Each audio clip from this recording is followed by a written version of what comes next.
Hello বন্ধুরা, কেমন আছো সবাই? আশা করি ভালো আছো। আমি ফারিহা নূর। তো আবারও একটা ছোট্ট ভিডিও নিয়ে তোমাদের মাঝে চলে আসলাম। মানে আমার পার্সোনাল কিছু ভিডিও, আমি বাড়ি যাচ্ছি সেটা নিয়েই কিছু ভিডিও বানাইছি। তো আসলে আমি এই একই ভিডিও আমি গত 3 দিন ছাড়ছি। ঈদের পরের দিন আসছি আমি বাড়িতে। ঈদের পরের দিন এই ভিডিওটা আমার বানানো, বাট 3 দিনই কপিরাইট দিছে। আমি ছোট একটা মিউজিক ইউজ করেছি অন্যের, তো এর জন্য কপিরাইট দিছে। তো ভাবলাম আমি নিজেই ভয়েস দিই, নিজের ভয়েসে ভিডিও ছাড়ি, তাহলে আর কপিরাইট দিবে না। তো আমি গ্রামের বাড়িতে খুব একটা যাই না, বছরে একবার যাই। তো ভাবলাম কিছু ভিডিও করি। আসলে এইভাবে কপিরাইট দিবে এটা আমি বুঝলে আগে গান দিয়ে ছাড়তাম না।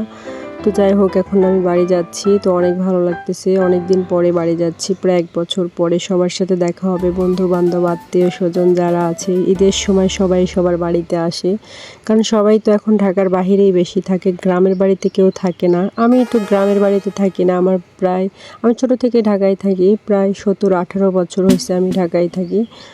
তো এখন আমি বাড়ি যাচ্ছি, কারণ আমার বাবা মা এখন বাড়িতেই থাকে, গ্রামের বাড়িতে। তো তাদের সাথে ঈদ করব, তাদেরকে দেখতে যাব।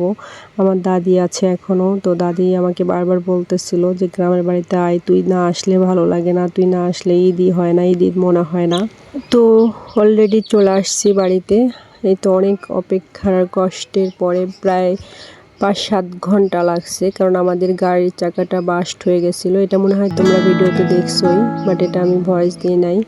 তো যাই হোক, এখন বাসার সামনে চলে আসছে। আর আমাদের বাসার সামনে চারিদিকে শুধু পুকুর আর পুকুর। এই হাঁসগুলো দেখতেছো, এটা আমি চেঞ্জ করার পরে এই হাঁসগুলো দেখে আমার কাছে